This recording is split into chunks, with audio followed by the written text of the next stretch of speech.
ഈ വേദിയിൽ വിഷയം അവതരിപ്പിച്ച് സംസാരിച്ച് നമ്മുടെ കേരളത്തിൻ്റെ കഴിഞ്ഞ കാലങ്ങളിലെ നേട്ടങ്ങൾ വിശദീകരിച്ചുകൊണ്ടും ഇപ്പോഴത്തെ സാധ്യതകൾ വിശദീകരിച്ചുകൊണ്ടും സംസാരിച്ച additional chief secretary finance Shri Jyothilal, ഈ വേദിയിൽ സ്വാഗതം ആശംസിച്ച ശ്രീ അജിത് പാട്ടീൽ IAS ധനകാര്യ എക്സ്പെൻഡിച്ചർ സെക്രട്ടറി, നമ്മുടെ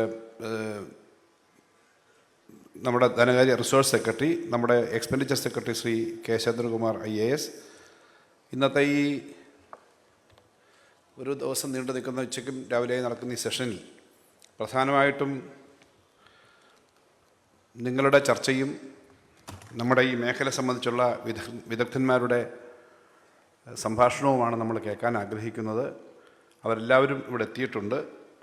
ഇവിടെ പങ്കെടുക്കുന്ന Shri doctor V K Mathews, Shri CJ George, Shri Balasubramanian, Shrimati Mini Antony, Shri Sanjay Dash, PV Unnikrishnan KDISC, അതുപോലെ ഓൺലൈനിൽ പങ്കെടുക്കുന്ന ഡോക്ടർ S സോമനാഥ്, ഇവിടെ പങ്കെടുക്കുന്ന Shri Kashi Viswanathan, Shri N Ramachandran IPS, Shri VKC ഗർസാഖ്, Shri Alex Ninan, Shri C Veeramani CDS, Shrimati Divya S Iyer. ഇവിടെ ഉച്ചകഴിഞ്ഞുള്ള സെഷനിൽ പങ്കെടുക്കുന്ന ശ്രീ പിനാക്കി ചക്രവർത്തി, പ്ലാനിംഗ് ബോർഡ് അംഗം Shri Ravi Raman, Shri S Premkumar, doctor KJ Joseph, Shrimati Sreelakshmi തുടങ്ങി പരിപാടിയിൽ പങ്കെടുക്കുന്ന വിശിഷ്ട അതിഥികൾ. ഉച്ചകഴിഞ്ഞ് നമ്മുടെ വ്യവസായ വകുപ്പ് മന്ത്രി ശ്രീ P രാജീവും നമ്മുടെ മുൻ cabinet secretary Shri KM Chandrasekhar ഉൾപ്പെടെയുള്ള ആളുകൾ പങ്കെടുക്കും. ഇവിടെ KSFEയുടെ ചെയർമാൻ ശ്രീ വരദരാജൻ ഉൾപ്പെടെ നമ്മുടെ കേരളത്തിൻ്റെ ധനകാര്യ വകുപ്പുമായി ബന്ധപ്പെട്ട് പ്രവർത്തിക്കുന്ന സ്ഥാപനങ്ങളുടെ വളരെ പ്രധാനപ്പെട്ട ആളുകളുണ്ട്. ഡയറക്ടർ ബോർഡ് മെമ്പർമാർ, വിവിധ സ്ഥാപനങ്ങളിലെ വിവിധ മേഖലകളിൽ നിന്ന് വന്ന വിവിധ വകുപ്പുകൾ, ധനകാര്യ വകുപ്പിൻ്റെ ലൈൻ ഡിപ്പാർട്ട്മെൻറ്റുകളിലെയും സ്ഥാപനങ്ങളിലെയും ഉദ്യോഗസ്ഥന്മാരുണ്ട്. വിവിധ മേഖലകളിൽ നിന്ന് വന്നിട്ടുള്ള വിദ്യാർത്ഥികളും അടക്കം കേരള എക്കണോമിക് അസോസിയേഷൻ്റെ പ്രതിനിധികളടക്കമുള്ള പ്രിയപ്പെട്ട സുഹൃത്തുക്കളെ, ധനകാര്യ വകുപ്പിൻ്റെ അടുത്ത 2031 കേരളം എന്താകണമെന്ന വിഷയത്തെ സംബന്ധിച്ചുള്ള ഒരു സെമിനാറാണ് ഇവിടെ നടക്കുന്നത്. ഈ ചർച്ചകളാണ് നടക്കുന്നത്. അതിൽ പ്രധാനപ്പെട്ട ചില കാര്യങ്ങൾ ചൂണ്ടിക്കാണിക്കണമെന്ന് മാത്രമാണ് ഞാൻ ആഗ്രഹിക്കുന്നത്. അതിനകത്ത് നമ്മൾ ചെയ്യേണ്ടത്, കേരളത്തിലെ ആകെ വികസനത്തിൻ്റെ രക്തവും ശ്വാസവും ധനകാര്യമാണ് എന്ന് നമുക്കറിയാം.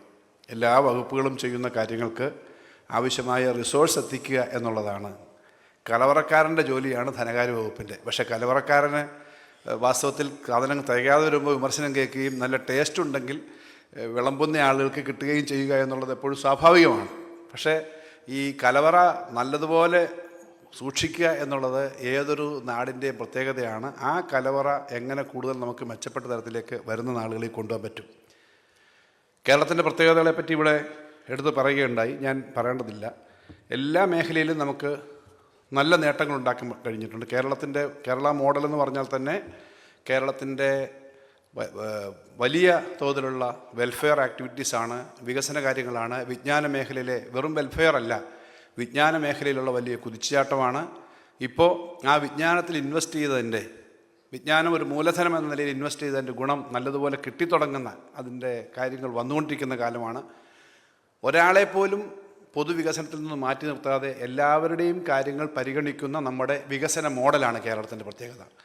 ലോകത്തെ ഏറ്റവും വലിയ സമ്പന്നമായ രാഷ്ട്രങ്ങളുടെ വരുമാനം നമുക്കില്ല, പക്ഷേ ഏറ്റവും സമ്പന്നമായ രാഷ്ട്രങ്ങളെക്കാളും ഹ്യൂമൻ ഡെവലപ്മെൻറ്റ് ഇൻഡെക്സിൽ നമ്മൾ പുറകിലല്ല എന്ന് മാത്രമല്ല, പലതിലും ഇപ്പം മുൻപിലാണ്. ശിശുമരണ നിരക്കിൻ്റെ കണക്കുകൾ കഴിഞ്ഞ ദിവസം വന്നപ്പോൾ അമേരിക്കൻ ഐക്യനാടുകളെക്കാളും നമ്മൾ മുകളിലാണ് എന്നുള്ള കണക്കുകൾ വന്നു. ഇന്ത്യൻ ശരാശരിയേക്കാളും വളരെ മുകളിലാണ്. അപ്പോൾ ഇതാണ് നമ്മുടെ ഫിനാൻസ് സെക്രട്ടറി പറഞ്ഞതുപോലെ welfare up to farewell welfare to farewell എന്ന് പറഞ്ഞാൽ അവസാനം വരെ, ജനിക്കുന്ന സമയം മുതൽ ഏറ്റവും അവസാന യാത്ര വരെ മനുഷ്യൻ്റെ ജീവിതത്തിനൊപ്പം നിൽക്കുന്നതാണ് കേരളീയ സമൂഹം, കേരളത്തിൻ്റെ സംസ്കാരം. അതിനെ എങ്ങനെ ശക്തിപ്പെടുത്തുക എന്നുള്ളതാണ് ഏറ്റവും പ്രധാനപ്പെട്ട കാര്യം. അതിന് ചെയ്യേണ്ട ഏറ്റവും പുതിയ കാലത്തെ കാര്യങ്ങളെപ്പറ്റിയാണ് നമ്മൾ ചിന്തിക്കേണ്ടത്. ഇപ്പോൾ ജാതി പറഞ്ഞ സ്റ്റാറ്റിസ്റ്റിക്സ് അനുസരിച്ച് നമുക്ക് എല്ലാ മേഖലയിലുമുള്ള നിരവധി നേട്ടങ്ങളുണ്ട്. കേരളത്തിൻ്റെ ശാസ്ത്ര സാങ്കേതിക നേട്ടങ്ങളും വിദ്യാഭ്യാസ നേട്ടങ്ങളും വ്യാപനങ്ങളുമൊക്കെ എടുത്തു പറയേണ്ടതില്ല. കേരളം പക്ഷേ ഇങ്ങനെ ആയിരുന്നില്ല. അത് നമ്മൾ ഓർക്കാൻ വേണ്ടി മാത്രം. കേരളത്തിൽ വന്നിട്ടാണ് സ്വാമി വിവേകാനന്ദൻ പറഞ്ഞത് Kerala is A lunatic asylum, ഒരു ഭ്രാന്താലയം. കാരണം ഇവിടുത്തെ ജാതി വ്യവസ്ഥിതി തൊടിയിലും തീണ്ടലും ഒക്കെ 100 വർഷത്തിനപ്പുറമാണ്. ആ കേരളം അന്ന് അങ്ങനെ ആയിരുന്നു. ഇന്ത്യയിലെ ഏറ്റവും പിന്നണിയിൽ കിടന്നിരുന്നൊരു സ്ഥലത്തെ പിന്നീട് ഇവിടേക്ക് വന്ന അതേ ബംഗാളിൽ നിന്ന് വന്ന ലോകപ്രശസ്തനായ നോബൽ സമ്മാന ജേതാവ് അമർത്യ സെൻ പറഞ്ഞു, Kerala model is A good model. കാരണം ഈ ഇടത്തരം വരുമാനമുള്ള ഒരു പ്രദേശത്ത് ഇത്രയും സാമൂഹ്യ സൂചികകൾ മെച്ചപ്പെട്ടത് ഇവിടെയാണ്. അപ്പോൾ അതാണ് കേരളത്തിൻ്റെ 100 വർഷത്തെ ചരിത്രം. അതിനകത്തെല്ലാം ഉണ്ട്. നമ്മൾ 70കൾ വരെ ഇന്ത്യയിലെ ഏറ്റവും ആളോഹരി വരുമാനമുള്ള സംസ്ഥാനമായിരുന്നില്ലെന്ന് മാത്രമല്ല, ഇന്ത്യൻ ശരാശരി ആളോഹരിയേക്കാളും 10-30% കുറവായിരുന്നു കേരളത്തിൻ്റെ ആളോഹരി. ഇപ്പോൾ ഇന്ത്യൻ ശരാശരിയേക്കാളും 50-60% അധികമാണ് എന്ന് മാത്രമല്ല, ഏറ്റവും കൂടുതൽ ആളോഹരി വരുമാനമുള്ള 4-5 സംസ്ഥാനങ്ങളിൽ ഒന്നാണ് നമ്മുടെ കേരളം. അപ്പോൾ ആ തരത്തിൽ നമുക്ക് വരുമാനത്തിൻ്റെ കാര്യത്തിലുണ്ടായി. ഇതെല്ലാം വലിയ ക്യാപിറ്റൽ മൂലധനം വലിയ തോതിൽ നിക്ഷേപിക്കാൻ പറ്റുന്ന നെറ്റ്വർത്ത് ഇൻഡിവിജ്വൽസിൻ്റെ നമ്പറിൻ്റെ വർധനയല്ല എന്നുള്ളതാണ്. നമുക്ക് വൻ നഗരങ്ങളെടുത്താൽ ആ നഗരങ്ങളിലെ നെറ്റ്വർത്താണ്. ഞാൻ ഇപ്പോൾ ബോംബെ എടുത്താൽ, മഹാരാഷ്ട്ര എടുത്താൽ, കർണാടകത്തിലെ ബാംഗ്ലൂർ എടുത്താലൊക്കെ നഗരങ്ങളിൽ നിന്നാണ്. ഞങ്ങൾ GST നോക്കുമ്പോൾ ഏറ്റവും കൂടുതൽ വരുമാനം വരുന്നത് 60-70% അത്തരം നഗരങ്ങളിൽ നിന്നാണ്, അത്തരം സംസ്ഥാനങ്ങളിൽ. പക്ഷേ നമുക്ക് നമ്മുടെ വെൽത്ത് കുറച്ചുകൂടി ഡിസ്ട്രിബ്യൂട്ടഡ് ആണ്, സൗകര്യങ്ങൾ കുറച്ചുകൂടി ഡിസ്ട്രിബ്യൂട്ടഡ് ആണ്. അതാണ് Keralam is a big city എന്ന് പറയാവുന്ന, അല്ലെങ്കിൽ ഒരു വലിയ ഗ്രാമം എന്ന് പറയാവുന്ന തരത്തിലേക്കുള്ള മാറ്റം. അത് മെച്ചപ്പെടുത്തുന്നതിന് നമുക്ക് വലിയ പശ്ചാത്തലം, നമ്മൾ ഏറ്റവും കൂടുതൽ നമ്മൾ പണം മുടക്കിയത് വിദ്യാഭ്യാസ വ്യാപനത്തിനാണ്, ആരോഗ്യരംഗത്തിനാണ്. അതിൻ്റെ ഗുണമുണ്ടായിട്ടുണ്ട്. നമ്മുടെ സംസ്ഥാന ഗവൺമെൻറ് മുടക്കുന്ന ശമ്പള ചെലവിൻ്റെ 50%-ലധികം അധ്യാപകർക്കുള്ള ശമ്പളമാണ്. ആകെ ശമ്പളത്തിൻ്റെ 50% അധ്യാപകർക്കാണ് എന്നുള്ളത് തന്നെ നമ്മുടെ ആ പ്രയോറിറ്റീസ് വ്യക്തമാക്കുന്നതാണ്. ആരോഗ്യരംഗമാണ് രണ്ടാമത് ചിലവാക്കുന്നത്. അപ്പോൾ ഇങ്ങനെ ചിലവാക്കിയതിൻ്റെ ഭാഗമായി നമുക്ക് പ്രവാസികളുടെ വലിയ മുന്നേറ്റം, പ്രവാസി രംഗത്തുള്ള മുന്നേറ്റം നമുക്ക് അറിയുന്നതാണ്. നമുക്കിപ്പോൾ ഇന്ത്യയിലെ ആകെ വരുന്ന പ്രവാസി വരുമാനത്തിൻ്റെ നമ്മുടെ GSDPയുടെ 23% വരെ പ്രവാസികളുടെ വരുമാനത്തിൽ നിന്ന് വന്നു. ഇന്ത്യയിലെ ആകെ വിദേശ അവിടെ നിന്നുള്ള റെമിറ്റൻസിൽ 22% നമ്മുടെ കേരളത്തിൽ നിന്നുള്ള പ്രവാസികളുടെയാണ് എന്ന നിലയിൽ വന്നതൊക്കെ നമ്മുടെ നാട്ടിലെ ഇൻവെസ്റ്റ്മെൻറ്റിന് കുറേ സഹായിച്ചിട്ടുണ്ട്. പക്ഷേ ഇന്ന് പുതിയൊരു സാഹചര്യമുണ്ട്. അത് പ്രവാസം പഴയതുപോലെ പറ്റുമോ എന്നുള്ള ആശങ്ക നിൽക്കുകയാണ്. US ഉൾപ്പെടെ ട്രംപ് താരിഫ് വന്നപ്പോൾ വെറും താരിഫല്ല, റേറ്റുകൾ മാത്രമല്ല, ഈവൻ മൈഗ്രേഷനെ ബാധിക്കും. നമ്മുടെ US വിസയ്ക്ക് ഫീസുകൾ വർദ്ധിപ്പിക്കുന്ന ഏകദേശം 1 കോടി രൂപ വരെ വരും എന്നൊക്കെയുള്ള ആശങ്കകൾ വരികയാണ്. അപ്പോൾ ലോകത്താകെ ഇത്തരം കാര്യങ്ങൾ വരുന്നു, ആശങ്കകൾ വരുന്നു. ചരിത്രത്തിലില്ലാത്തതുപോലെയാണ് UK ഈ അടുത്ത കാലത്ത് ഒരു പുറത്തുനിന്നുള്ള ആളുകൾക്കെതിരായിട്ടുള്ളൊരു വലിയ സമരം നടന്നത്. അത് 1.5 ലക്ഷം ആളുകൾ പങ്കെടുത്ത ഒരു സമരമായിരുന്നു. അതിനകത്ത് പ്രധാനപ്പെട്ട ഡിമാൻഡ് പുറത്തുനിന്നുള്ള മൈഗ്രേറ്റഡ് ആയിട്ടുള്ള ആളുകൾ അവിടെ ജോലി ചെയ്യേണ്ട എന്നുള്ളതാണ്.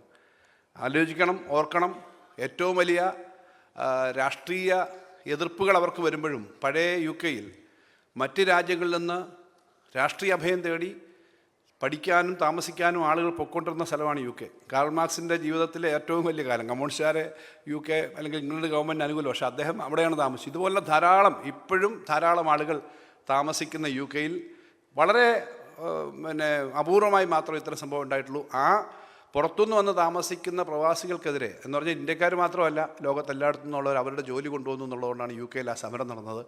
ആ സമരത്തിൽ പങ്കെടുത്ത ഒരാൾ ടെക്നോളജി മേഖലയിലെ വളരെ പ്രമുഖനായ ഒരാളാണ്.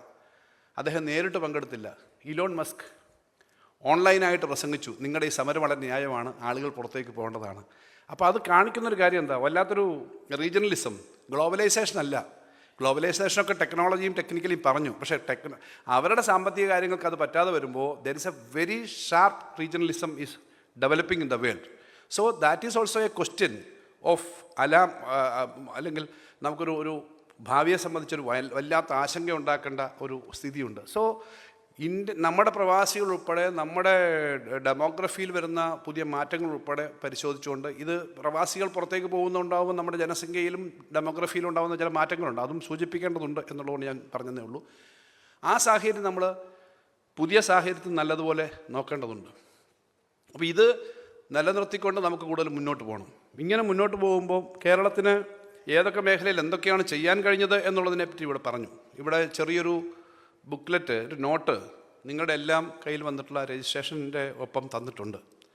അതിനകത്ത് കേരളം ആകെ തകർന്ന് സാമ്പത്തികമായി പുറകോട്ട് പോയിരിക്കുകയാണോ, സാമ്പത്തിക തകർച്ചയാണോ തുടങ്ങിയ കാര്യങ്ങളെപ്പറ്റി വളരെ വിശദമായിട്ട് പറയുന്നുണ്ട്. കേൾക്കുന്നത് ശരിയല്ല എന്ന് കഴിഞ്ഞ ദിവസം CN തന്നെ പറഞ്ഞു.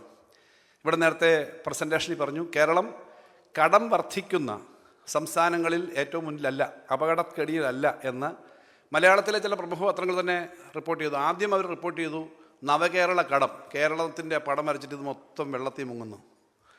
അത് കഴിഞ്ഞിട്ട് 3 മാസം കഴിഞ്ഞപ്പോൾ അവർ തന്നെ പറഞ്ഞു കേരളത്തിൻ്റെ കടം അപകടകരമല്ല. CN ഞങ്ങൾക്ക് we are very thankful to them because ആ വസ്തുതകൾ അവർ റിപ്പോർട്ട് ചെയ്തല്ലോ. കാരണം CN ഇപ്പോഴത്തെ റിപ്പോർട്ടിൽ പറഞ്ഞു കേരളത്തിൻ്റെ കടം അങ്ങനെ അലാമിംഗ് ആയിട്ട് വർദ്ധിക്കുന്നില്ല.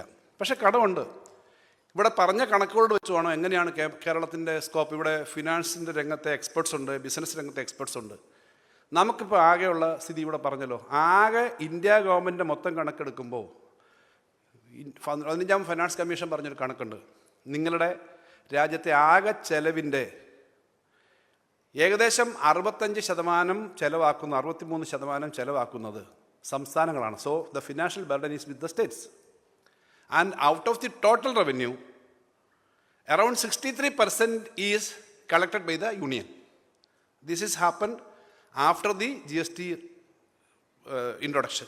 അത് കൂടി ഇത്രയും പണം ഒരുമിച്ച് അവർ മേടിക്കുന്നു. പക്ഷേ ചിലവാക്കേണ്ടത് സംസ്ഥാനങ്ങൾ ചിലവാക്കണം. ഇതെല്ലാ സ്റ്റേറ്റിനും ബാധകമാണ്.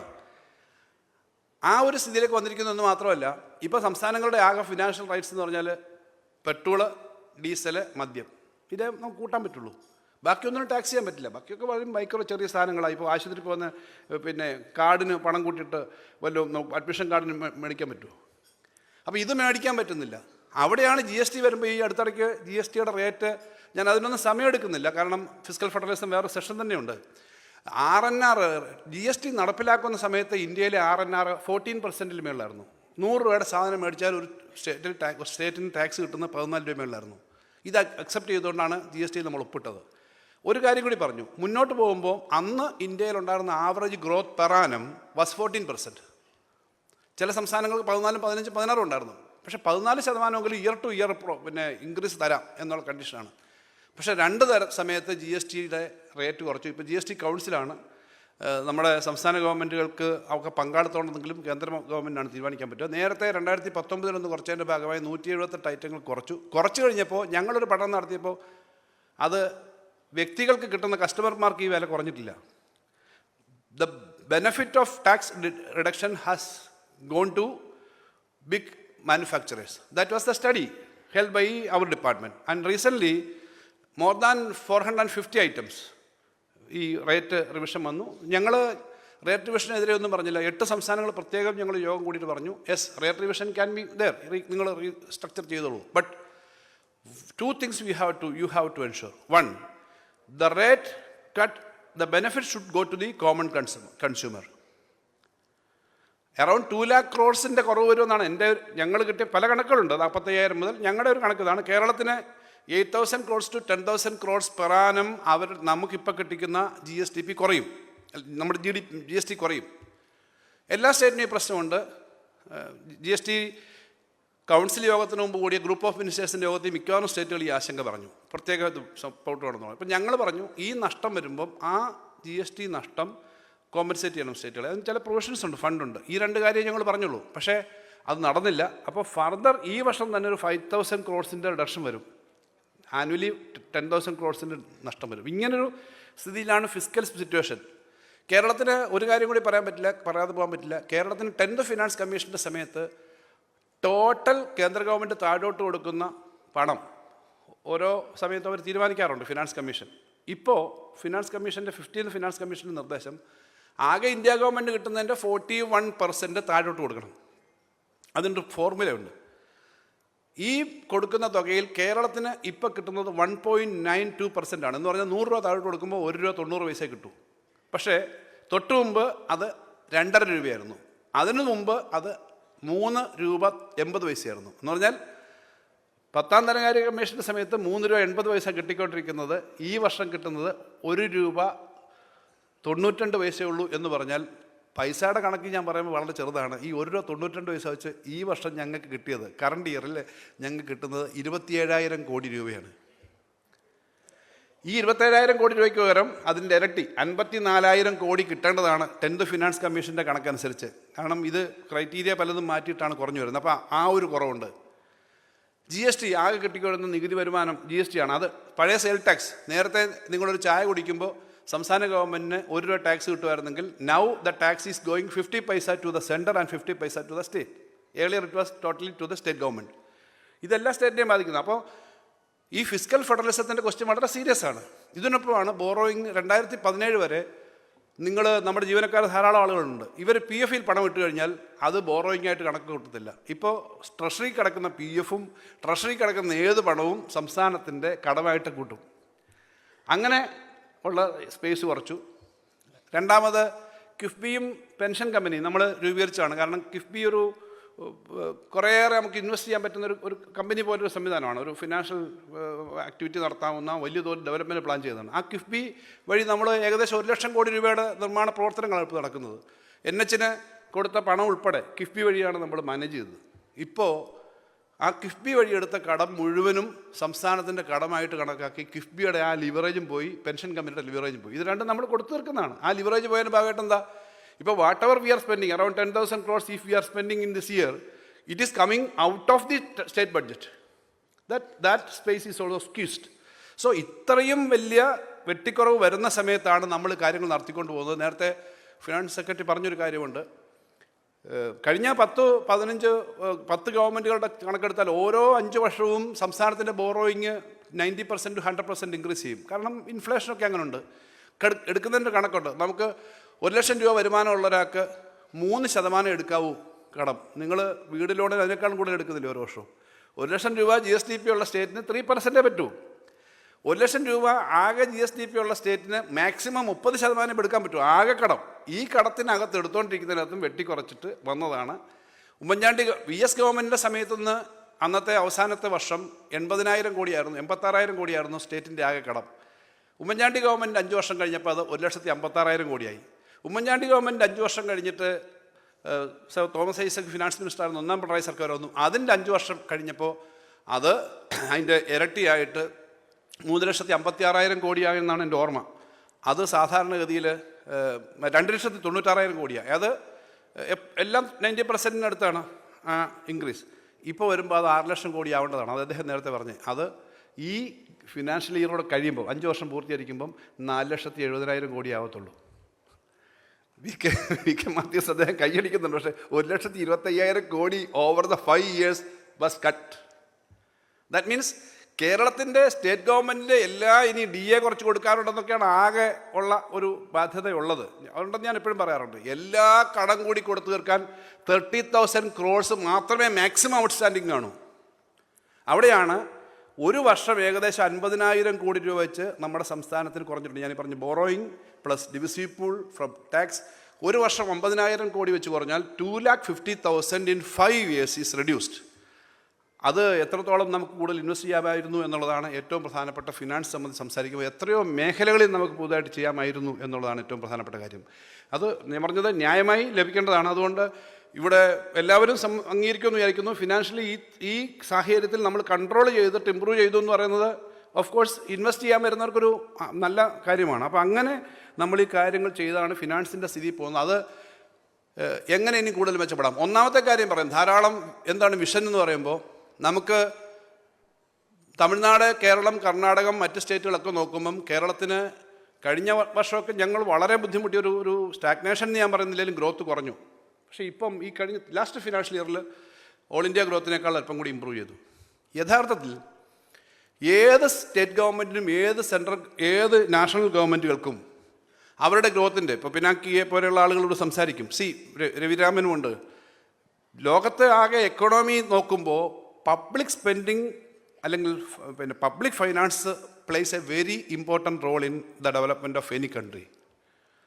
അമേരിക്കയുടെ റൂസ്വെൽറ്റിൻ്റെ എക്കണോമിക്സ് 2ാം ലോക മഹായുദ്ധത്തിന് മുമ്പ് ഏറ്റവും വലിയ തകർച്ചയെ അവർ നേരിട്ടത് പബ്ലിക് സ്പെൻഡിങ്, റെയിൽവേയും റോഡും ഒക്കെ നിർമ്മിച്ചത് ആ സമയത്താണ്. ദ ന്യൂ ഡീൽ എന്നല്ലേ അതിൻ്റെ പേര്. ആ തരത്തിൽ ഇപ്പോൾ ട്രംപിൻ്റെ അഡ്മിനിസ്ട്രേഷൻ നോക്കിക്കോളൂ, പബ്ലിക് ലിമിറ്റഡ് കമ്പനീസ് പലതും, ഇപ്പോൾ even Japan companies, German companies public സെക്ടറിൽ നിന്ന് പുറകോട്ട് പോയ America, they wanted some percentage of share in the public government. The federal government want some share in the new companies. That means public finance is very important. Public spending is very important.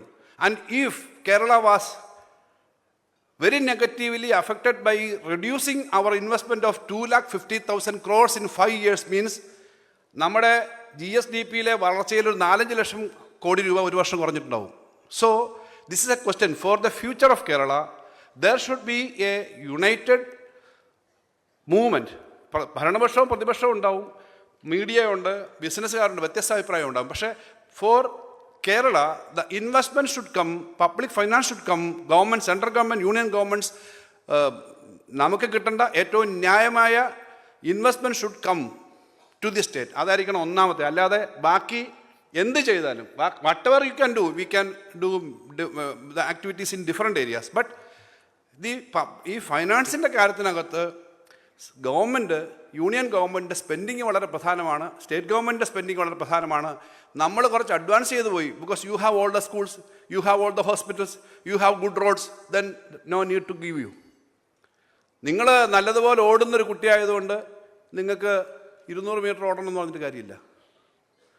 മറ്റവരും കൂടി ഇതേ വിദ്യാഭ്യാസത്തിലേക്ക് വന്നിട്ട് മറ്റ് സ്റ്റേറ്റുകളിൽ വന്നിട്ടേ തരുമെന്നല്ല. നമ്മുടെ issues are second generation issues. We are facing other pole. ഞാൻ ആ വിഷയത്തിലേക്ക് പോകില്ല. അപ്പോൾ അതുകൊണ്ട് ഫിനാൻസിൻ്റെ കാര്യത്തിൽ നമ്മൾ ഈ കാര്യങ്ങൾ ശ്രദ്ധിക്കേണ്ടതുണ്ട്. അവിടെ നിന്നുകൊണ്ടാണ് നമ്മൾ ഭാവിയിലേക്ക് പോകേണ്ടത്. കളക്റ്റീവായിട്ടുള്ള പ്രവർത്തനങ്ങൾ നമുക്ക് ഈ രംഗത്ത് വേണം എന്നുള്ളത് വളരെ പ്രധാനപ്പെട്ട കാര്യമായിട്ട് ഞാൻ എടുത്തു പറയുന്നു. അത് നിങ്ങൾ സംസാരിക്കുമ്പോൾ വിശദമായി ചർച്ച ചെയ്യും എന്ന് ഞാൻ കരുതുന്നു. നമുക്ക് നമ്മുടെ കൃഷിയുടെ മേഖലയിലും വ്യവസായത്തിൻ്റെ മേഖലയിലും ഒക്കെ ഉള്ളതിനേക്കാളും കൂടുതൽ നമുക്ക് സർവീസ് ഇൻഡസ്ട്രീസിലാണ് കൂടുതൽ കാര്യങ്ങൾ വരുന്നത്. ഫിനാൻഷ്യൽ സെക്ടർ നമുക്ക് പ്രധാനപ്പെട്ട കാര്യമാണ്. ഒരു കാര്യം അഭിമാനത്തോടെ ഞാൻ പറയാം, നമ്മൾ ഈ ഇത്തരം ഒരു ഡിഫിക്കൽട്ടിയിൽ ഞങ്ങൾ ചിലവ് കുറച്ചിട്ടില്ല.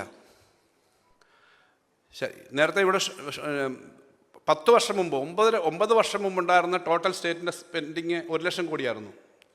അത് ഈ കഴിഞ്ഞ വർഷം 1,75,000 കോടിയായി. ഈ വർഷം we are plan for a 2 trillion, but some apprehension is there if the GST and other things are affecting, then whether we can reach to 2 trillion. But it is a big number. And our own resources is also going to cross by 5th year 1 trillion. This is also first time. ഞങ്ങൾ ഈ cutting എങ്ങനെയാണ്? വെറുതെ പറയുകയല്ല. We are giving data. We cannot say simply that everything is reduced. Then how we managed? Our spending is increased. See, 1 lakh crore നിന്ന് ഒന്നാം പിണറായി സർക്കാരിൻ്റെ 5 years, if you take the average expenditure for 5 years, it is 1,15,000 per year. And now, in the last year, it is 1,75,000. We are expecting around 2 lakh this year, but our average will be more than 1,70,000 crores. In this difficult terrain, we achieved that also. So, 1,75,000 is the expenditure. How it has happened? Our original SOTR, state-owned tax revenue, was only 47,000 crore at the end of 21 because of COVID period. Now we are going to reach around 80,000-85,000 after this year. And our non-tax revenue is also from 7,000, we are going to around 20,000. So 1 ലക്ഷത്തിലധികം കോടി രൂപയിലേക്ക് എത്തും. അങ്ങനെ ഞങ്ങൾക്ക് ആ മേഖലയിൽ എത്താൻ പറ്റി എന്നുള്ളത് ഇത് കളക്റ്റീവാണ്. ബിക്കോസ് മെജോറിറ്റി ഓഫ് ദി എല്ലാ ഇവിടെ പങ്കെടുക്കുന്ന ഡിപ്പാർട്ട്മെൻറ്റുകൾ, ഉദ്യോഗസ്ഥന്മാർ, ഓരോ ഡിപ്പാർട്ട്മെൻറ്റും വർക്ക് ചെയ്തിട്ടാണ്. ജനത്തിൻ്റെയും ബിസിനസ്സുകാരുടെ എല്ലാം സഹായം കിട്ടിയിട്ടാണ്. ഞങ്ങളുടെ ഫിനാൻഷ്യൽ ഇൻസ്റ്റിറ്റ്യൂഷൻസിൻ്റെ കണക്കെടുത്താൽ 1,75,000 കോടിയാണ് ഞങ്ങളുടെ ഗവൺമെൻറ്റിൻ്റെ സ്പെൻഡിങ്ങിൽ. I'm happy to say that we have ഞങ്ങൾക്കൊരു ചില KSFE, KFC, lotteries, then insurance and national savings, ഈ സ്ഥാപനങ്ങളെല്ലാം കൂടി we are having a turnover around the state budget. ഞങ്ങളധികം പുറത്ത് പറയാറില്ലത്. We have 1 lakh crore, exactly 1,04,000, 1,04,000 കോടിയിലേക്ക് ഇപ്പോൾ KSFE എത്തിയിരിക്കുന്നു. ടോട്ടൽ ബിസിനസ്സാണ്. ഞങ്ങൾ 8,500 കോടിയിലേക്ക്, 10,000 കോടിയിലേക്ക് KFC എത്തും എന്നാണ് പ്രതീക്ഷിക്കുന്നത് ഈ വർഷം അവസാനം. അത് വേറൊരു മോഡലാണ്, ബിസിനസ്സിന് ലോൺ കൊടുക്കുന്ന മോഡലുകളാണ്. ഞങ്ങളുടെ ലോട്ടറീസ് അതേപോലെ നല്ല ഇമ്പ്രൂവ്മെൻ്റ് ഉണ്ട്. വളരെ റെസ്പെക്റ്റഡ് ആയിട്ടുള്ള, കാരണം ഗവൺമെൻറ് റണ്ണാണത്. It's a pooling. ഗവൺമെൻറ് നാട്ടുകാരിൽ നിന്ന് പണം മേടിച്ചിട്ട് 97% തിരിച്ച് 2 ലക്ഷം ഏജൻറ്റുമാരുടെ അവരുടെ കമ്മീഷനായിട്ടും അതുപോലെ സമ്മാനമായിട്ടും എല്ലാം കൊടുക്കുന്ന, ടാക്സായിട്ടും കൊടുക്കുന്നതാണ്. നമ്മുടെ നാഷണൽ സേവിങ്സും സ്റ്റേറ്റ് ഇൻഷുറൻസും അതുമെല്ലാം ഒരു 30,000 35,000 മേളിൽ പോർട്ട്ഫോളിയോ കൈകാര്യം ചെയ്യുന്നതാണ്. So we are doing that. All these institutions R performing well in the country. ഞങ്ങളുടെ സ്റ്റേറ്റ് ഫൈനാൻസ് കോർപ്പറേഷനിൽ നമ്മുടെ സ്റ്റാർട്ടപ്പിന് കൊടുക്കുന്നത് എനിക്ക് തോന്നുന്നു IT മേഖലയിലൊക്കെ നമ്മൾ 2 കോടി രൂപ വരെ 5% ഇൻട്രസ്റ്റാണ് കൊടുക്കുന്നത്. കാർഷിക മേഖലയിലാണെങ്കിൽ 10 കോടി രൂപ വരെ 6% ഇൻട്രസ്റ്റാണ് കൊടുക്കുന്നത്. KFC is now competing with the scheduled banks. Rate ഞങ്ങൾ കട്ട് ചെയ്തു, പുതിയ സ്കീം കൊണ്ടുവരുന്നുണ്ട്. ഇപ്പോൾ ഞങ്ങൾ 3 crore ആക്കാൻ ആലോചിക്കുന്നു, 15 കോടി ആക്കാൻ ആലോചിക്കുന്നു. പിന്നെ ഈ 10 കോടി രൂപ വരെ ഈ ബിസിനസ് ചെയ്യുന്ന ഇച്ചിരി ഗ്രോണപ്പായ കമ്പനികൾക്ക് വലിയ ഗ്യാരണ്ടി ഇല്ലാതെ അവരുടെ പ്രൊഡക്റ്റിൻ്റെ ബേസിൽ എസ്ക്രോ അക്കൗണ്ട് വെച്ചിട്ട് പലിശ കുറച്ച് 10 കോടി വരെ കൊടുക്കുന്നുണ്ട്. അത് 15 കോടിയാക്കാൻ ആലോചിക്കാം. ധാരാളം 1 ലക്ഷം ആൾക്കെങ്കിലും ഈ KFCയുടെ ഈ സ്കീം വഴി കിട്ടിയിട്ടുണ്ട്. ഞാൻ പറഞ്ഞത് ഇങ്ങനെയുള്ള കാര്യങ്ങൾ നമ്മൾ ചെയ്യുന്നുണ്ട്. അപ്പോൾ ഇങ്ങനെയൊക്കെ ചെയ്തതുകൊണ്ട് മാത്രം കാര്യമില്ല. ഇനി വരുന്ന നാളുകളിൽ നമുക്ക് കുറച്ച് കാര്യങ്ങൾ കൂടി ചെയ്യേണ്ടതുണ്ട്. അത് നമ്മുടെ ഡെവലപ്മെൻറ്റിൻ്റെ മേഖലകൾ എന്തൊക്കെയാണ്, അത് നമുക്കുള്ള സാധ്യതകളാണ് ഏറ്റവും പ്രധാനമായിട്ട് ഫ്യൂച്ചറിനെ സംബന്ധിച്ചും സംസാരിക്കേണ്ടതാണ്. ഈ ചർച്ചകൾ നടക്കേണ്ടതാണ്. നമ്മൾ ഈ സമയത്ത് വിഴിഞ്ഞം ഏറ്റവും എടുത്തു പറയാവുന്നത് വിഴിഞ്ഞം പോർട്ടിൻ്റെ ഡെവലപ്മെൻറ്റാണ്. വിഴിഞ്ഞങ്ങൾക്ക് സന്തോഷത്തോടെ പറയാം, അല്പം വിഷമവും അതിൻ്റെ കൂടെ ചൂണ്ടിക്കാണിക്കാനുണ്ട്. ഇപ്പോൾ എന്താ വെച്ചാൽ ലോകത്തെ ഏറ്റവും വലിയ തുറമുഖങ്ങൾ, ഏറ്റവും വലിയ കപ്പലുകൾ എടുക്കാൻ പറ്റുന്ന തുറമുഖമാണ് വിഴിഞ്ഞം. ഏറ്റവും വലിയ തുറമുഖമായി ആകെ എക്കോസിസ്റ്റം ഡെവലപ്പ് ചെയ്തെന്ന് പറയുന്നില്ല. കപ്പലുകൾ എടുത്തുകൊണ്ട് മാത്രം വ്യവസായം വരില്ല. 3 ലക്ഷം ടൺ ഭാരമുള്ള കപ്പലെടുക്കുന്ന വളരെ അപൂർവം തുറമുഖങ്ങളെ ലോകത്തുള്ളൂ. അത് വിഴിഞ്ഞത്ത് വരുന്നു. ഇപ്പോൾ റിക്കാർഡാണ് അവിടുത്തെ ഈ നമ്മളവിടെ കൈകാര്യം ചെയ്യുന്ന കപ്പലുകളുടെ കാര്യത്തിൽ. അതിന് ഏകദേശം 7,000-8,000 കോടി രൂപ ചിലവായി. 2,000 കോടിയാണ് കൺസെഷനെയറുടെ എക്സ്പെൻഡിച്ചർ. ബാക്കി മുഴുവൻ പണവും ഈ ഫിനാൻഷ്യലി വളരെയേറെ ഡിഫിക്കൽറ്റി ഉള്ള സമയത്ത് Kerala government alone spend that money during this maximum spending is during this last 4 years. ഈ ഒരു പണവും വയബിലിറ്റി ഗ്യാപ്പ് പോലും കിട്ടാതെ നമ്മൾ ആ തുറമുഖം പൂർണ്ണമാക്കി. ഇപ്പോൾ 5-ാം തീയതി അത് അടുത്ത ഫേസ് ബഹുമാനപ്പെട്ട മുഖ്യമന്ത്രി ഉദ്ഘാടനം ചെയ്യുകയാണ്. അടുത്ത ഇതിലേക്ക് പോവാം. കപ്പൽ അടുത്തുകൊണ്ട് മാത്രം കാര്യമില്ല, അതിനുള്ള ചുറ്റുള്ള ടൗൺഷിപ്പ് വളരെ പ്രധാനമാണ്. ഇവിടെ പറഞ്ഞല്ലോ 4 മണിക്കൂർ കൊണ്ട് കാസർഗോഡ് നിന്ന് തിരുവനന്തപുരത്ത് എത്താൻ പറ്റുക എന്നുള്ളത് പ്രധാനമാണ്. വൈ? ബിക്കോസ് ജനറലി എല്ലാ വലിയ എക്കണോമികളും പോർട്ട് ഡ്രിവൺ ആണ് ലോകത്തെ. പോർട്ടിൻ്റെ അടുത്തിപ്പോൾ പൂനെയിൽ നിന്ന് ഉണ്ടാക്കുന്ന സാധനം ബോംബെയിലെ JNPTയിലാണ് എത്തുക. ഹരിയാനയിൽ നിന്ന് ഉണ്ടാക്കുന്നത് 1000 kilometre 1020 kilometre by road they are, അല്ലെങ്കിൽ 1500 kilometre by road they are going, by train they are going to the port.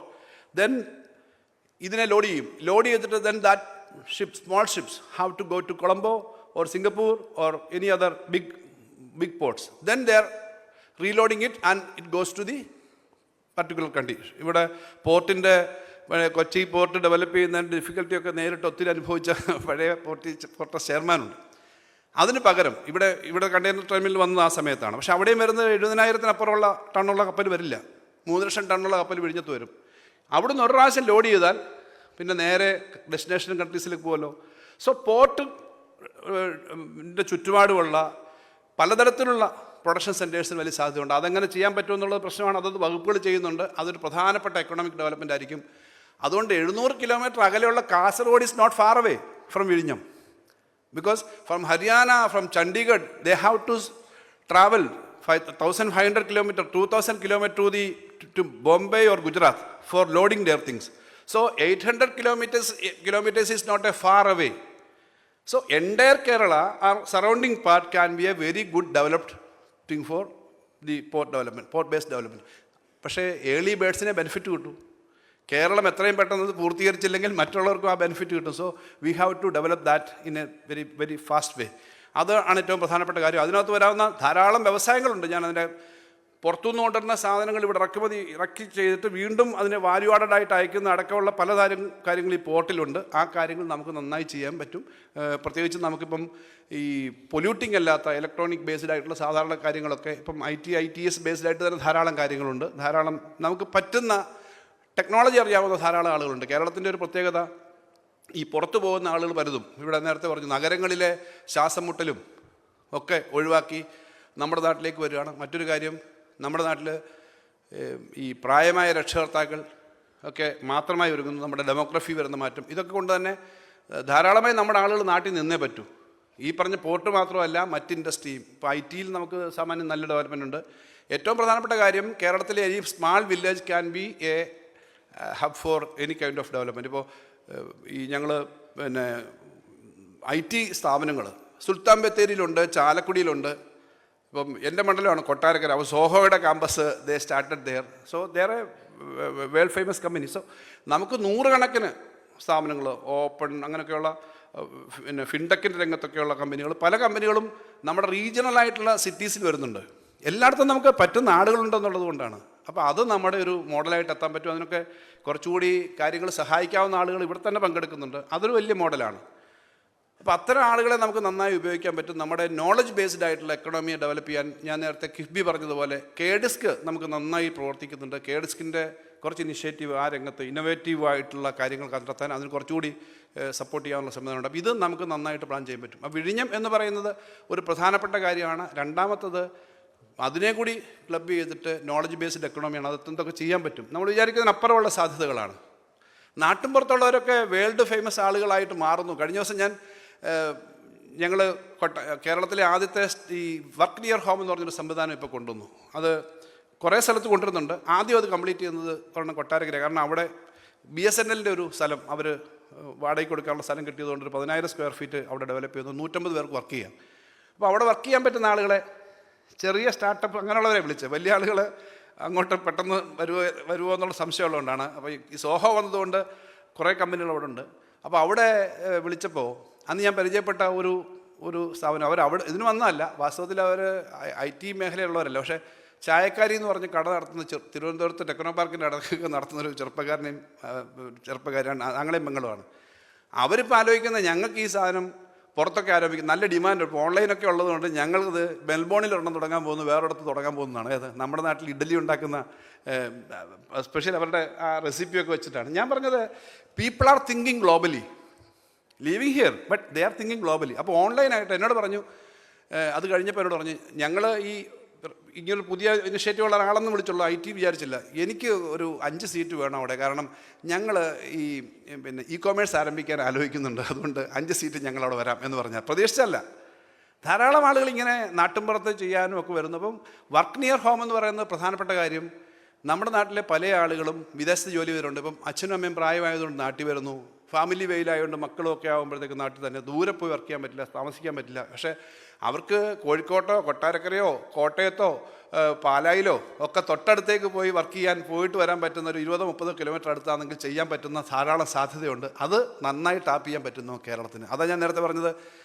വളരെ നല്ല ശമ്പളത്തിൽ അമേരിക്കയിൽ വർക്ക് ചെയ്തുകൊണ്ടിരുന്ന 2 ചെറുപ്പക്കാരാണ് സുൽത്താൻ ബത്തേരി. സാധാരണഗതിയിൽ ഒരു IT പാർക്ക് തുടങ്ങാൻ സാധാരണ ആലോചിക്കില്ല. അവർ സ്വന്തമായിട്ടുള്ള സ്ഥലത്താണ് ഡെവലപ്പ് ചെയ്തത്. ഞാനിപ്പോൾ ഗവൺമെൻറ് ഒരു പദ്ധതി വെച്ചു, ചെറിയ IT പാർക്കുകൾക്ക് ബഡ്ജറ്റിൽ പറഞ്ഞിരുന്നു, പക്ഷേ അവിടെ പബ്ലിക് സ്ഥലം കിട്ടാൻ ബുദ്ധിമുട്ടാണ്. അപ്പോൾ ഈ ഓൺ യുവർ സ്പേസ് എന്ന് പറയുന്ന OYO എന്ന് പറഞ്ഞൊരു സാധനം നമ്മൾ വെച്ചു. അവർക്ക് അതിന് ലോൺ കൊടുക്കുന്നൊരു പദ്ധതി ഇപ്പോൾ ആലോചിച്ചിട്ടുണ്ട്.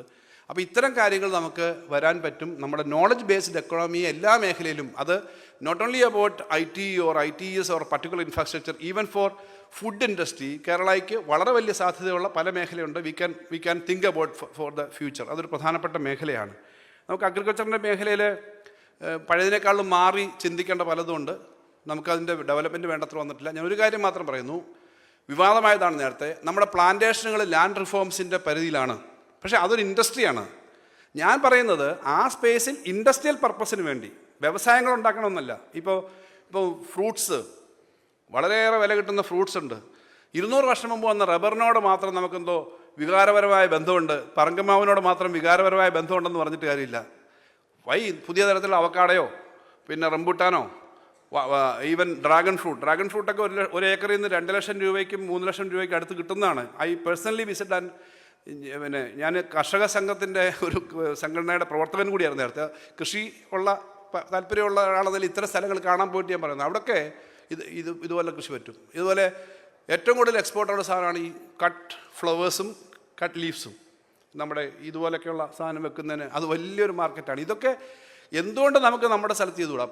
വിഴിഞ്ഞം, ഞാൻ ഓപ്പണായിട്ട് ഈ ഫോറത്തിൽ പറയണം, നമ്മളിവിടെ തീരുമാനിക്കാനല്ല, വിഴിഞ്ഞത്തിന് ചുറ്റുപാട് ലാൻഡ് കേരളത്തിലൊരു ഇഷ്യൂ അല്ലെന്ന് ഞാൻ പറയുന്നു. ടൂറിസത്തിനും ഇതുപോലുള്ള കാര്യത്തിനും വിഴിഞ്ഞത്തിന് ചുറ്റുപാട് നമുക്ക് 10,000 ഏക്കറുണ്ട്. ബട്ട് അത് തോട്ടമാണ്. ഞാനൊരു കാര്യം അഭിപ്രായം പറയുന്നേ ഉള്ളൂ, ചർച്ചയ്ക്ക് വേണ്ടിയിട്ടാണ്. വിവാദം വന്നാലും എന്തുകൊണ്ട് നമുക്ക് അതിനെ ഒരു ഇൻഡസ്ട്രി എന്ന നിലയിൽ പരിസ്ഥിതിയെ ബാധിക്കാതെ അവിടെ ഈ ഗോഡൗൺസും റിസോർട്ട്സും അല്ലെങ്കിൽ പിന്നെ അസംബ്ലിംഗ് യൂണിറ്റും ആയിക്കൂടാ, ഇൻഡസ്ട്രി ആയിട്ട് നിന്നാൽ മതി. Land cannot be converted. Land conversion പാടില്ല എന്നാണ്. കൺവേർഷൻ മീൻസ് പ്ലാന്റേഷൻ്റെ നിയമം അനുസരിച്ച്. നമ്മൾ പഴയ പ്ലാന്റേഷൻ്റെ നിയമത്തിൽ മാത്രം നിന്ന് 2 or 3 പ്ലാന്റേഷൻ മാത്രമായിട്ട് നിന്നാൽ പോരാ, പുതിയ കാര്യങ്ങൾ വരണം. Space is one important thing. നമുക്ക് കേരളത്തിൽ അങ്ങനെ there is no dearth of land here. What we are actually saying is Kerala is thickly populated, land is a problem. അല്ല, land we have a lot of land there which is not used properly. അത് ഇക്കോളജിയെ ബാധിക്കുന്ന തരത്തിൽ ചെയ്യണമെന്നല്ല ഞാൻ പറയുന്നത് ecology സംരക്ഷിച്ചുകൊണ്ട് നമ്മുടെ ആളുകൾക്ക് ഇവിടെ ചെയ്യാൻ പറ്റുന്ന തരത്തിലേക്ക് ഇത് ഉപയോഗിക്കണം. അഗ്രികൾച്ചറിൻ്റെ കാര്യത്തിൽ new practices, trends we have to use, technology we have to use. That is very important. നമുക്ക് ലോകത്തെ ഏറ്റവും നല്ല പഴങ്ങൾ ഉൽപ്പാദിപ്പിക്കാവുന്ന പ്രത്യേക ക്ലൈമറ്റുള്ള, ലോകത്തെ 2% സ്ഥലത്ത് മാത്രമുള്ള ക്ലൈമറ്റുള്ള സ്ഥലമാണ് കേരളം, ഇതുപോലുള്ള ഹോർട്ടിക്കൾച്ചർ സെക്ടറിൽ. അപ്പോൾ അത് നമുക്ക് കുറച്ചുകൂടി ഒരു ബോൾഡായ തീരുമാനം എടുക്കേണ്ടി വരും ഈ കാര്യത്തിൽ. അതിനകത്താണ് കുറച്ചുകൂടി ഓപ്പൺ ചർച്ച വേണമെന്നുള്ളതോട് ഞാൻ പറയുന്നത്, വിവാദത്തിനല്ല. മറ്റൊന്ന്, നമ്മുടെ കേരളത്തിന് എഡ്യൂക്കേഷനും ഹെൽത്തും നമ്മൾ പറയാറുണ്ട്. എഡ്യൂക്കേഷൻ ഞാൻ റീസെൻ്റ്ലി ഞങ്ങൾ ചർച്ച ചെയ്തിരുന്നു. കേരളത്തിലെ എഞ്ചിനീയറിംഗ് കോളേജിൽ 35% സീറ്റ് കാലി കിടക്കുക. കേരളത്തിലെ എൻട്രൻസ് എഴുതുന്നവർക്ക് ചേരാൻ പറ്റും. ഇതും ഞാൻ എൻ്റെ വ്യക്തിപരമായ അഭിപ്രായമാണ്, ഒരു മുന്നണിയുടെയോ ഗവൺമെൻറ്റിൻ്റെ അഭിപ്രായമല്ല എന്നുള്ള റിസർവേഷനോട് പറയുകയാണ്. എന്തുകൊണ്ട് അത് ഞാൻ പറഞ്ഞത് എൻ്റെ വ്യക്തിപരമായ അഭിപ്രായമാണ്, അത് ഗവൺമെൻറ് അഭിപ്രായമായിട്ട് എടുക്കരുത്. എന്തുകൊണ്ട് ഈ 35% സീറ്റിൽ നമ്മുടെ കുട്ടികൾ മറ്റു സ്ഥലത്തേക്ക് പോകുന്നു? ആ സീറ്റിനകത്ത് മറ്റു കുട്ടികൾ 10,000-25,000 കുട്ടികൾ കേരളത്തിൽ വന്ന് പഠിക്കാൻ സൗകര്യം കൊടുക്കുകയാണെങ്കിൽ, with all the controls and all the other restrictions, 25,000 കുട്ടി ഒരു വർഷം പഠിക്കാൻ വരുമെന്ന് വെച്ചാൽ 25,000 കുട്ടികൾ വന്ന് പഠിക്കുന്ന ഒരു സ്ഥലത്ത് അതിൻ്റേതായ എക്കണോമിക് ആക്ടിവിറ്റി വരും. They will go to their place. കേരളത്തിൽ എന്താ കേരളത്തിലെ സ്ഥിതി? ഡെമോഗ്രഫിയിലേക്ക് വരുമ്പോൾ അതിൻ്റെ സീരിയസ്നെസ് മനസ്സിലാവുക. When we were studying class 1 around 6 lakhs, 6 ലക്ഷം കുട്ടികൾ 1ാം ക്ലാസ്സിൽ ചേർന്നിരുന്നു, 5.5 ലക്ഷം കുട്ടികൾ SLC എഴുതിയിരുന്നു. ഇപ്പോൾ 2,86,000 കുട്ടിയാണ് കഴിഞ്ഞ വർഷം കേരളത്തിലാകെ 1ാം ക്ലാസ്സിൽ ചേർന്നത്, including unaided, government and aided. So population is coming down like any other developed countries. So it's a very serious matter. Now around 20% of the people are above 60. It will go to 25 or 30% in the future. അതുണ്ടാക്കുന്ന എക്കണോമിയിൽ വരുമാനം ഉണ്ടാക്കുന്ന ആളുകളുടെ number കുറയും. പ്രായമുള്ളവരുടെ എല്ലാം number കൂടുമ്പം dependence മാത്രമല്ല, people should be here, our children should be here, people should be here, because otherwise this will be an old age home. അപ്പം അതുകൊണ്ടിപ്പം വലിയ തോതിൽ കേരളത്തിൽ നാളെ പുറത്തേക്ക് ഓടിയൊന്നും പോകുന്നില്ല. ആ കണക്ക് തെറ്റി. നേരത്തെ പോയിരുന്നു 2 വർഷം. കാരണം they when there for getting some employment in UK or Canada. Now that is stagnated and people are not going there. ഈ എഡ്യൂക്കേഷൻ എന്ന് പറഞ്ഞ് പോയിരുന്ന എഡ്യൂക്കേഷന് വേണ്ടി വേണ്ടത്ര ഗുണം അവർക്ക് കിട്ടിയില്ല. ഇപ്പോൾ അവർ നിൽക്കുന്നുണ്ട്. സോ നമ്മുടെ ഈ ആളുകൾക്ക് ഇവിടെ നിൽക്കാൻ പറ്റുന്ന തരത്തിലേക്കുള്ള സംഗതി വേണം. ഞാൻ എഡ്യൂക്കേഷൻ്റെ ഹബിൻ്റെ കാര്യം പറഞ്ഞത്, നമുക്ക് സാമാന്യം നല്ല എഡ്യൂക്കേഷൻ ഉണ്ട്, എന്നാൽ കുറച്ചുകൂടി മെച്ചപ്പെടണം. ഇന്ത്യയിലെ ഏറ്റവും മോശപ്പെട്ട സ്റ്റാൻഡേർഡ് അല്ല, ഇന്ത്യൻ യൂണിവേഴ്സിറ്റിയിൽ ഏറ്റവും മുന്നേ നിൽക്കുന്ന 10നും 15നും 20നും ഒക്കെ ഇടയ്ക്കുള്ള യൂണിവേഴ്സിറ്റീസ് നമുക്കുണ്ട്. So we have to develop with the help of other universities. അവരുടെ കാര്യം നോക്കി നമുക്ക് എഡ്യൂക്കേഷൻ ഹബ്ബാവണം. ഹെൽത്തിൻ്റെ കാര്യത്തിൽ ഇത് തന്നെ വേണം. നമ്മുടെ ഹോസ്പിറ്റലിലേക്ക് പുറത്തുനിന്നുള്ള ആൾക്ക് വരാം. ചെലവിൻ്റെ കാര്യം നോക്കുമ്പം അമേരിക്കയിൽ കഴിഞ്ഞ ദിവസം എൻ്റെ ഒരു സുഹൃത്ത് ഡോക്ടർ ഡൽഹി മെഡിക്കൽ കോളേജിലാണ്. അയാളെ ഒരു സുഹൃത്ത് വിളിച്ചു എന്നോട്, ഞാൻ ഇരിക്കുമ്പോഴാണ് പറഞ്ഞു, അമേരിക്കയിലെ സുഹൃത്താണ്, IT മേഖല വർക്ക് ചെയ്യുന്നതാണ്, അവന് പനി, ചുമ, മറ്റ് ലക്ഷണങ്ങളൊക്കെ, എന്താ മരുന്ന് വേണ്ടതെന്ന് ചോദിച്ചു. അപ്പോൾ ഞാൻ പറഞ്ഞു, ഇങ്ങനെ ഫോണിൽ കൂടെ ആണോ ഇങ്ങനെ മരുന്ന് ചോദിക്കുന്നത്? അപ്പോൾ ഇതേ കാര്യം അയാൾ സുഹൃത്തിനോട് ചോദിച്ചത്. അയാൾ പറഞ്ഞു, അമേരിക്കയിൽ ഞാൻ ഹോസ്പിറ്റലിൽ പോയി ഒന്ന് ചെക്കപ്പ് ചെയ്ത് ഇറങ്ങണമെങ്കിൽ 2.5 ലക്ഷം രൂപ ഇന്ത്യൻ രൂപയാവും. ഈ ലക്ഷണമൊക്കെ നോക്കി എനിക്ക് നാട്ടിൽ വരാമെങ്കിൽ ഞാൻ അവിടെ ഒന്ന് ചികിത്സിച്ച് പോകണം, നല്ല അവിടെ ജീവിക്കുന്ന ആളാണ്. ഒന്ന് പോയി ചെക്കപ്പ് ചെയ്ത് ഇറങ്ങണമെങ്കിൽ 2.5 ലക്ഷം രൂപയാവും. നമ്മുടെ ഇവിടെ സ്റ്റെൻറ്റ് കിട്ടുന്നില്ല എന്നുള്ളതിനൊക്കെ വലിയ സമരം നടക്കുന്നുണ്ട്. ഞാൻ എപ്പോഴും പറയുന്നൊരു ഉദാഹരണമുണ്ട്. പണ്ട് പാരാസെറ്റമോൾ കിട്ടാത്തതിനായിരുന്നു പരാതി, ഇപ്പോൾ സ്റ്റെൻറ്റ് കിട്ടാത്തതിനാണ്. ശരിയാണ്, ചില സമയത്ത് അത് കിട്ടാതെ വരും. 42 ലക്ഷം ആളുകൾക്ക് എത്ര രൂപ വരെ ചിലവായാലും 5 ലക്ഷം രൂപയുടെ ചികിത്സ സൗജന്യമായി കൊടുക്കുന്ന ഒരു സംസ്ഥാനത്ത് ചിലപ്പോൾ 7 ലക്ഷം 8 ലക്ഷം ഒക്കെ ഓപ്പറേഷൻ വരുമ്പോൾ ചിലപ്പോൾ ചില കണ്ടീഷൻസ് വരും. പണ്ട് മരുന്ന് തന്നെ കിട്ടാത്തതായിരുന്നു ഒരവസ്ഥ, ഇപ്പം അങ്ങനല്ല. അങ്ങനെ ഉള്ള സൗജന്യ ചികിത്സ മാത്രമല്ല, നമ്മൾ നേരെ ഹോസ്പിറ്റലിൽ പോയി ചികിത്സിക്കണമെങ്കിലും ചിലവ് കുറച്ച് ചികിത്സിക്കാൻ പറ്റുന്ന ഒരു സ്ഥലത്ത് നമ്മുടെ ഏറ്റവും നല്ല ഡോക്ടർമാരും നഴ്സുമാരും ഒക്കെ ഏറ്റവും വലിയ നമ്പർ പുറത്തേക്ക് പോകുമ്പോൾ നമുക്കിത് ആവുന്നതിന് സഹായം വേണ്ടി വരും. അങ്ങനെ സാമ്പത്തികമല്ല, ടെക്നോളജിക്കലും അഡ്മിനിസ്ട്രേറ്റീവ് അഡ്വൈസും നമ്മളിങ്ങനെ പോളിസി ഇടുന്നുണ്ട്. എങ്ങനെ നമുക്ക് പുറത്തുനിന്നുള്ള ആളുകളെ വെൽനസ് മാത്രമല്ല സീരിയസ് ട്രീറ്റ്മെൻറ്റിനും കൊണ്ടുവരാം, വെൽനസ്സിനും കൊണ്ടുവരാം എന്നുള്ളത് പ്രധാനപ്പെട്ട കാര്യമാണ്. അത് നമുക്ക് ആലോചിക്കേണ്ടി വരും. അപ്പോൾ ഈ ഡെമോഗ്രഫിയിലെ പ്രശ്നം, ഈ പോപ്പുലേഷൻ കൺട്രോൾ കുറയുന്നതിൻ്റെ ഭാഗമായിട്ട് കുറച്ചുകൂടി ആളുകളോട് നിൽക്കണം. പിന്നെ ഒരു പ്രധാനപ്പെട്ട ഏരിയയാണ് കെയർ എക്കണോമി. പ്രായമുള്ളവർക്ക് പ്രത്യേക സംരക്ഷണം കൊടുക്കണം. 2 തരത്തിലാണത്. ഒന്ന്, നമ്മുടെ ഇവിടെ പ്രായം എന്ന് പറഞ്ഞാൽ 56 വയസ്സെന്ന് പറഞ്ഞാൽ അങ്ങനെ റിട്ടയർമെൻറ്റിനുള്ള പ്രായമല്ല, ഇപ്പോഴത്തെ ജോലിയുടെ കമ്പൽഷൻ കാരണം ചെയ്യുന്നു. 90-80 വയസ്സ് വരെയൊക്കെ ആക്റ്റീവായിട്ട് ആളുകൾ ജീവിക്കുന്നുണ്ട്. റിട്ടയർ ചെയ്തതിന് ശേഷം കാര്യങ്ങൾ ചെയ്യാം. ഞങ്ങൾ ഗവൺമെൻറ് ഓഫ് കേരള ഒരു കാര്യം അനൗൺസ് ചെയ്തു കഴിഞ്ഞ ബഡ്ജറ്റിൽ, ന്യൂ ഇന്നിങ്സ് എന്ന് പറഞ്ഞു കഴിഞ്ഞാൽ 50 വയസ്സിന് മേളിൽ 60 ഉദ്ദേശം 50 വയസ്സിന് മേളിലുള്ള ആൾക്ക് സർക്കാരിലായിക്കോട്ടെ, ബിസിനസ് ആയിക്കോട്ടെ, അല്ലാതുള്ള ആയിക്കോട്ടെ, അവർക്കൊരു ബിസിനസ് തുടങ്ങണം. സ്റ്റാർട്ടപ്പ് എന്ന് പറഞ്ഞാൽ ചെറുപ്പക്കാർക്കാണല്ലോ. ഇതിനൊരു സ്റ്റാർട്ടപ്പ്, അതിന് നമ്മുടെ മനസ്സിലുള്ള പ്രേരണ എന്താണെന്ന് വെച്ചാൽ KFC തുടങ്ങിയത് 60-65 ഇയേഴ്സിലാണ്. Kentucky fried chicken. അദ്ദേഹം പലതവണ പല ജോലിയും നോക്കിയിട്ട് അവസാനം ജീവിക്കാൻ വയ്യാതെ ആത്മഹത്യ ചെയ്യാനായിട്ട് തീരുമാനിച്ച് പോയിട്ടും വിജയിക്കാതെ വീണ്ടും പിന്നെ അദ്ദേഹത്തിൻ്റെ ഈ ചെറിയ ചിക്കൻ ഫ്രൈ ചെയ്യുന്ന കാര്യത്തിൽ തുടങ്ങി ലോകത്തെ വലിയ കമ്പനിയായത് അതിന് ശേഷമാണെന്നൊരു തോന്നുന്നു. ഇതുപോലെ പ്രായമായിട്ടുള്ള ആളുകൾ പലരുമുണ്ട്. നമ്മുടെ ഇവിടെ അതല്ല, ചെയ്യാൻ പറ്റും, റിട്ടയർ ചെയ്തു, അതുകൊണ്ട് ഒരു ആക്ടിവിറ്റി ഇല്ലാതെ നടക്കേണ്ട കാര്യമില്ലല്ലോ. ധാരാളം ഐഡിയാസ് ഉള്ള ആളുകളുണ്ട്. നമ്മുടെ ഹെൽത്ത് ഇപ്പോൾ അത്യാവശ്യം കുറേ വർഷം കൂടെ ഹെൽത്തി ജീവിക്കാൻ പറ്റും. New innings. എന്നെ ശ്രീധർ ബംബു വിളിച്ചിരുന്നു കഴിഞ്ഞ ദിവസം. ഞങ്ങൾ സംസാരിച്ചപ്പം പിന്നെ അദ്ദേഹത്തിൻ്റെ അരാട്ടെ എന്ന് പറഞ്ഞ പ്ലാറ്റ്ഫോം വന്നപ്പം കൊട്ടാരക്കര അദ്ദേഹത്തിൻ്റെ സോഹോയും കൂടെ ഉള്ളതുകൊണ്ട് അപ്പം അദ്ദേഹം എന്നോട് പറഞ്ഞു, your idea about that new innings is very good. കാരണം ഒരു ലോകത്ത് തന്നെ ആദ്യമായിട്ടാണ് ഇങ്ങനെ അതിനൊരു ഓർഗനൈസ്ഡ് ആയിട്ട് പ്രായമായതിനു ശേഷം വലിയ എക്സ്പീരിയൻസിൽ റിട്ടയർ ചെയ്യുന്ന ആൾക്ക് പല മേഖലയിൽ ചെയ്യാൻ പറ്റുന്നൊരു എക്സ്പീരിയൻസ് ആണ്. ഇപ്പോൾ ഓഡിറ്റിൻ്റെ ഡയറക്ടർ ഇവിടെ ഇപ്പോൾ ഉണ്ട്. ഓഡിറ്റിൻ്റെ എക്സ്പീരിയൻസ് വെച്ചിട്ട് വേണമെങ്കിൽ ഇൻ്റർനാഷണൽ ഓഡിറ്റിംഗ് ഫേമുമായിട്ട് വേണമെങ്കിൽ ഇവിടെ നമുക്ക് ഓൺലൈനായിട്ട് സാധനം തുടങ്ങിക്കൂടെ എന്ന് ആ എക്സ്പീരിയൻസ് വെച്ച് ട്രെയിനിങ് കൊടുത്ത് അത് നമുക്ക് അത്തരം മേഖലയിൽ ഈ പ്രായമുള്ളവരുടെ പ്രശ്നം പരിഹരിക്കാം. അതുപോലെ നമ്മുടെ KDISCും മറ്റ് സ്ഥാപനങ്ങളും ഇപ്പോൾ വലിയ തോതിലാണ്. നമ്മുടെ ഗ്രാമപ്രദേശത്താണ് വലിയ തൊഴിലില്ലായ്മ ഉള്ളത്. എന്ന് വെച്ചാൽ പണ്ടുണ്ടായിരുന്ന പരമ്പരാഗത വ്യവസായങ്ങളില്ല. അവിടെ സ്കില്ലിങ് കൊടുത്തിട്ട് വിജ്ഞാന കേരളം എന്ന നിലയിൽ വേണ്ടത്ര ആളുകളെ കിട്ടുന്നതിന് വേണ്ടിയുള്ള ടെക്നിക്കലി അറിയാവുന്ന ആളുകളെ വേണ്ടത്ര കിട്ടാത്ത പ്രശ്നമുണ്ട്. ആ മേഖലയിലുള്ള പരിശീലനം നടത്തുന്നതിന് വേണ്ടിയിട്ടുള്ള കാര്യങ്ങൾ നമ്മൾ ആലോചിക്കുന്നുണ്ട്. അപ്പോൾ അങ്ങനെ വിവിധ മേഖലകളിൽ ചെയ്യേണ്ടതാണ്. ഇവിടെ നേരത്തെ ACS സംസാരിച്ചപ്പോൾ മാഗ്നറ്റുമായി ബന്ധപ്പെട്ട കാര്യങ്ങൾ പറഞ്ഞു. വളരെ വലിയൊരു ശ്രീ ബാല ഇവിടെ ഉണ്ട്. അവർ ചെയ്യുന്ന അനുഭവങ്ങൾ പറയും. നമുക്ക് റെയർ എർത്ത് വളരെയേറെയുണ്ട്. ഇപ്പോൾ ലോകത്തെ ഏറ്റവും വലിയ ഫൈറ്റ് ചൈനയിൽ നിന്ന് കിട്ടുന്ന മാഗ്നറ്റ് അമേരിക്കയ്ക്ക് വേണ്ടത്ര അയക്കാത്തതാണ്. അദ്ദേഹം പറഞ്ഞത് നമ്മുടെ റെയർ എർത്തിൽ നിന്ന് അതിന് ധാരാളം ഉപലോഹങ്ങളുണ്ട്, അതിൽ നിന്ന് ഉപയോഗിച്ചിട്ട് മാഗ്നറ്റ് നമുക്ക് നിർമ്മിക്കാം. ആ മാഗ്നറ്റ് നിർമ്മിക്കുന്നതിന് പോകാൻ പറ്റുന്നതിൻ്റെ അടക്ക സാധ്യതകൾ ഇവിടെ പറയുന്നു. അത് നമുക്ക് സംസാരിച്ചിട്ട് പൊതുവിൽ കാര്യങ്ങൾ പോകേണ്ടതാണ്. ഇപ്പോൾ ടൈറ്റാനിയം സ്പോഞ്ച് വരെ നമ്മൾ ഉണ്ടാക്കുന്നുള്ളൂ. കേരളത്തിൽ കൊല്ലത്ത് ചവറയിൽ ടൈറ്റാനിയം സ്പോഞ്ച് ഉണ്ടാക്കുന്നുണ്ട്. ടൈറ്റാനിയം മെറ്റലിലേക്ക് എത്താൻ പറ്റിയിട്ടില്ല. അതുപോലെ ഈ പറഞ്ഞ റെയറത്തിൻ്റെ കാര്യത്തിനകത്ത് അത് ഉപയോഗിച്ച് നമുക്ക് ധാരാളം കാര്യങ്ങൾ ചെയ്യാം. അതിന് വലിയ തോതിലുള്ള എക്സ്കവേഷനൊന്നും വേണ്ട. ഓൾറെഡി കിട്ടുന്ന മണ്ണിൽ നിന്ന് തന്നെ നമുക്ക് ചെയ്യാവുന്ന കാര്യങ്ങളുണ്ട്. അതുപോലുള്ള ഏരിയകൾ നമുക്ക് കാര്യങ്ങൾ ചെയ്യാൻ പറ്റും. കേരളത്തിൻ്റെ മാത്രമായ ചില പ്രത്യേകതകളാണത്. അതേപോലെ നമ്മുടെ ഈ വിജ്ഞാനവുമായി ബന്ധപ്പെട്ടിട്ടുള്ള പുതിയ നോളജ് ബേസ്ഡ് ഇൻഡസ്ട്രീസിനുള്ള സാധ്യതയുണ്ട്.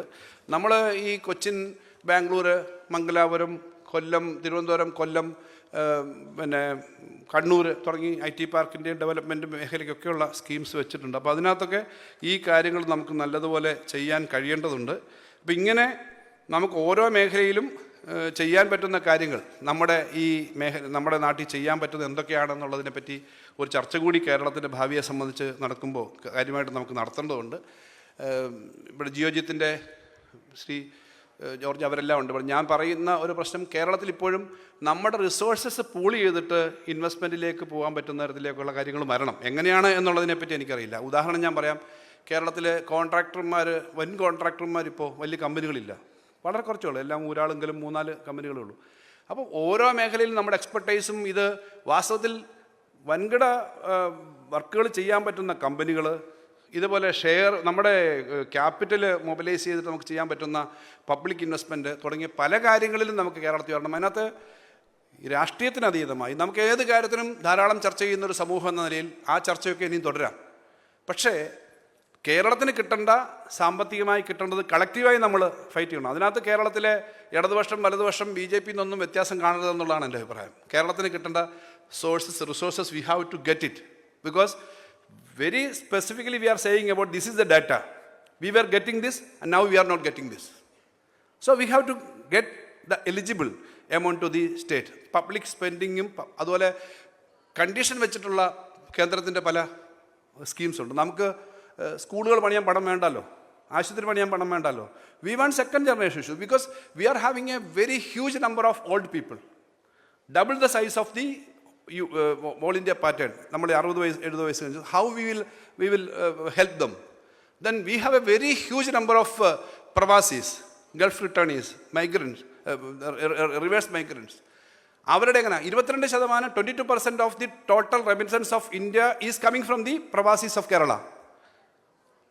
എക്സ്പോർട്ട് പ്രൊമോഷൻ ഉണ്ട്, നിങ്ങൾക്കൊക്കെ എക്സ്പോർട്ട് ചെയ്യുന്നവർക്ക് there is a scheme for promotion. But ഈ ഹ്യൂമൻ സർവീസിന് ഒരു സ്കീമും ഇല്ല, അവർക്കൊരു ചെറിയ percentage. So these are some areas where we need a unified effort. നമ്മുടെ കേരളത്തിന് ഒരു സംശയവുമില്ല, നമ്മൾ ഒന്നാം പിണറായി സർക്കാരിൻ്റെ തുടർച്ചയായി രണ്ടാം പിണറായി സർക്കാർ വന്നപ്പോൾ ഒരു ഗുണം, there is a continuity to finish all these things. ഒരു ചെയ്തു, അത് കഴിഞ്ഞ് ചെയ്തതിൻ്റെ തുടർച്ചയില്ല. ഇപ്പം ഞാൻ പറയാറുണ്ട്, സാലറി ശമ്പള പരിഷ്കരണം പ്രഖ്യാപിച്ചതും കൊടുത്തത് ഏപ്രിൽ 1-ാം തീയതിയാണ്. ഏപ്രിൽ 3-ാം തീയതി തെരഞ്ഞെടുപ്പ് നടന്നു. മെയ് 20-ാം തീയതി പുതിയ ഗവൺമെൻറ് വന്നു. ഈ ഗവൺമെൻറ് അല്ല വരുന്നതെങ്കിൽ ചിലപ്പോൾ അതേപോലെ അത് തുടരില്ല, കാരണം മുമ്പ് അങ്ങനില്ല. അപ്പോൾ അതിൻ്റെ റെസ്പോൺസിബിലിറ്റി ഞങ്ങൾ ഏറ്റെടുത്തു, പക്ഷേ അത് നടത്തുകയും ചെയ്തു.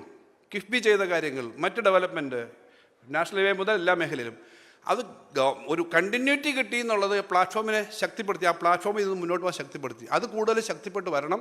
അതിന് കേരളം കൂടുതൽ ഈ പറഞ്ഞ എല്ലാ സാഹചര്യങ്ങളിലും പൊട്ടും പുറകോട്ട് പോകാൻ പോകുന്നില്ല. കേരളം കൂടുതൽ ശക്തമായിട്ട് മുന്നോട്ടേ വരുള്ളൂ. അതിനുള്ള എല്ലാ അടിസ്ഥാനവും നമുക്കുണ്ട്. ആ അടിസ്ഥാനം കൂടുതൽ ശക്തിപ്പെടുത്താൻ കഴിയുന്ന തരത്തിലേക്ക് നമ്മുടെ ചർച്ചകളും പ്ലാനിങ്ങും ഭാവിയിലേക്ക് വേണം. അതനുസരിച്ചിട്ട് വിശദമായൊരു ഡിസ്കഷനും അതിൻ്റെ അടിസ്ഥാനത്തിൽ തുടർ കാര്യങ്ങളുമായിട്ട് എന്ന നിലയിലാണ് ഇത്തരം ഒരു സെമിനാർ ആലോചിച്ചത്. എല്ലാവരുടെയും പിന്തുണയും സഹായവും ഈ പ്രവർത്തനങ്ങൾക്കാകെ വേണം. നല്ല ചർച്ചകൾ വേണം. തുടർന്ന് നമുക്ക് ഇതിൻ്റെ അടിസ്ഥാനത്തിൽ കാര്യങ്ങൾ ചെയ്യണമെന്ന് മാത്രം പറഞ്ഞുകൊണ്ട് എല്ലാവരും ഒരിക്കൽ കൂടി ഇവിടെ പങ്കാളിത്തം പ്രതീക്ഷിച്ചതിനേക്കാളും നല്ല രജിസ്ട്രേഷനാണ്. നമ്മൾ കുട്ടികൾ, വിദ്യാർത്ഥികൾ ഉൾപ്പെടെ ധാരാളം ആളുകൾ എല്ലാവരും വന്നിട്ടുണ്ട്. വളരെ നല്ല പങ്കാളിത്തമാണ്. എല്ലാവർക്കും പങ്കെടുത്ത എല്ലാവർക്കും സംസ്ഥാന ധനകാര്യ വകുപ്പിനും ഗവൺമെൻറ്റിനും വേണ്ടി നന്ദി പറഞ്ഞുകൊണ്ട് അഭിവാദ്യം ചെയ്തുകൊണ്ട് ഇവിടെ പങ്കെടുക്കുന്ന എല്ലാവരെയും ഒരിക്കൽ കൂടി ഈ സജീവമായി ഇതിൽ പങ്കെടുക്കണമെന്ന് അഭ്യർത്ഥിച്ചുകൊണ്ട് ഞാൻ നിർത്തുന്നു. ആശംസകൾ അർപ്പിക്കുന്നു.